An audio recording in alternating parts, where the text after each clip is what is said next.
Hello and welcome to লৈছোঁ আকৌ 5 minute জিকে চেলেঞ্জ পাৰ্ট 20 আহিবলগীয়া চতুৰ্থ আৰু তৃতীয় বৰ্গৰ পৰীক্ষাৰ কাৰণে য'ত আমি জিকে কুৱেশ্যন এনসাৰ আমি ইয়াত ডিসকাস কৰিম 10টা প্ৰশ্ন থাকিব জিকে আৰু সোশ্যাল ষ্টাডিজৰ ওপৰত অসমীয়া আৰু ইংৰাজী দুইটা মাধ্যমতে থাকিব ওকে বহুত ইম্পৰ্টেন্ট হয় এতিয়ালৈকে 19টা পাৰ্ট আমি ডিসকাস কৰিলো এটো 20 নম্বৰ পাৰ্টটো হয় তো যদি চোৱা নাই গোটেইকেইটা পাৰ্ট আপোনালোকে চাওক আমাৰ চেনেলটোৰ প্লেলিষ্টত 5 minute জিকে চেলেঞ্জ বুলি আছে প্লেলিষ্টত গৈ পেলাই আপোনালোকে আগৰ ভিডিওখিনি চাব পাৰিব ওকে সো লেটস স্টাৰ্ট আৰু প্ৰথম আজিৰ প্ৰশ্নটো হৈছে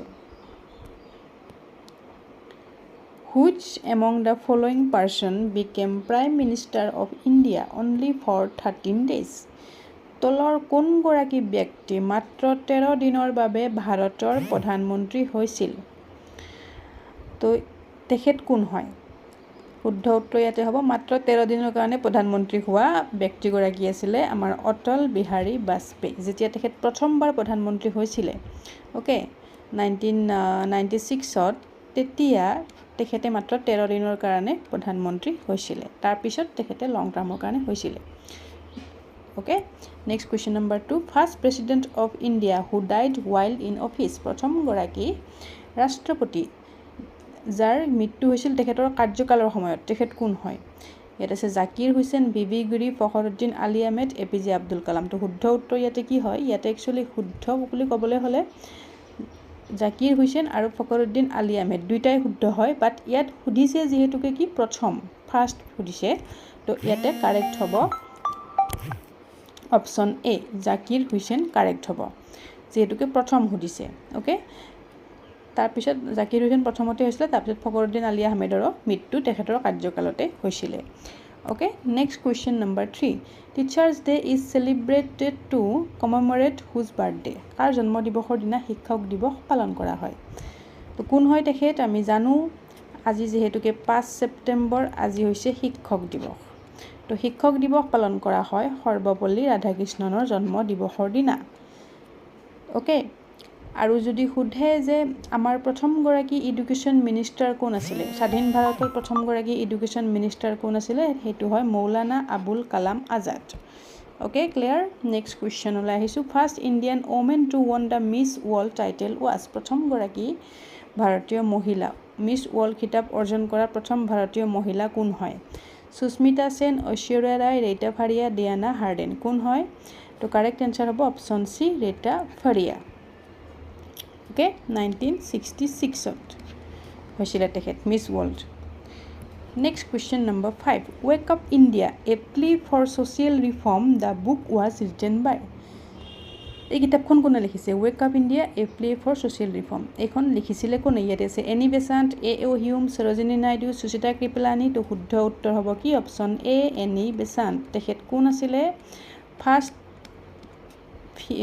ওমেন আছিল প্ৰথম মহিলা যিয়ে সভাপতি হৈছিল কৰ আইএনসি ইণ্ডিয়ান নেশ্যনেল কংগ্ৰেছৰ প্ৰেসিডেন্ট হোৱা প্ৰথম গৰাকী মহিলা আছিল এনি বেসাণ্ট কেতিয়া হৈছিল 1917 চনত 1917 ক'ত হৈছিল এখন কলকাতা ওকে এ.ও. হিউম কোন আছিল এ.ও. হিউম হয় আইএনসিৰ প্ৰতিষ্ঠাপক গৰাকী ঠিক আছে Sarojini Naidu first female governor ৰাজ্যপাল আৰু সুচিতা কৃপলানী আছিল ফাৰ্ষ্ট ফিমেল মুখ্যমন্ত্ৰী ঠিক আছে ওকে নেক্সট কোৱেশ্চনলৈ যোৱাৰ আগত এই দুটা ইবুক পিডিএফ হয় দুটা ইংলিশ মিডিয়ামত আছে এই পিডিএফ দুটা জিকে আৰু সোশ্যাল ষ্টাডিজ তো এক্সামলৈ যেহেতু বৰ বেছি দিন নাই এতিয়াও সময় আছে যদি এই দুটা পিডিএফ আপোনালোকে পঢ়িব বিচাৰে পঢ়িব পাৰিব বহুত বেছি ইম্পৰ্টেন্ট হয় আহিবলগীয়া এক্সামৰ কাৰণে এটো হৈছে ₹75 300 MCQ আৰু আনটো হৈছে ₹55 ইয়াতে 200 MCQ জিকে সোশ্যাল ষ্টাডিজৰ ওপৰত পাব তো যদি দুইটা আপোনালোকে ল'ব বিচাৰে তেতিয়াহলে ডেসক্ৰিপচন বক্সত লিংক দিয়া আছে আৰু নাইবা দুইটা একেলগত ল'লে স্পেশাল অফাৰ এটা আছে অধিক জানিবৰ বাবে মই WhatsApp নম্বৰ স্ক্ৰিনত দি দিছো নম্বৰটোত WhatsApp কৰিব ঠিক আছে নেক্সট কোৱেশ্চনলৈ আহিছো আকৌ which is the highest literary prize given by the government of India আমাৰ ভাৰত চৰকাৰে দিয়া সৰ্বোচ্চ সাহিত্যিক পুৰস্কাৰ কোনটো সৰ্বোচ্চ সাহিত্যিক পুৰস্কাৰ তো সৰ্বোচ্চ সাহিত্যিক পুৰস্কাৰটো হৈছে option B Jnanpith award that means Jnanpith award প্ৰথমবাৰ দিয়া হৈছিল কেতিয়া 1965 আৰু প্ৰথম কোনে পাইছিল জি শংকৰ কুৰুপ তেখেতে পাইছিলে প্ৰথম 1965 জ্ঞানপীঠ বঁটা সৰ্বোচ্চ সাহিত্যিক পুৰস্কাৰ হয় আমাৰ ভাৰত চৰকাৰে দিয়া মনত ৰাখিবা ওকে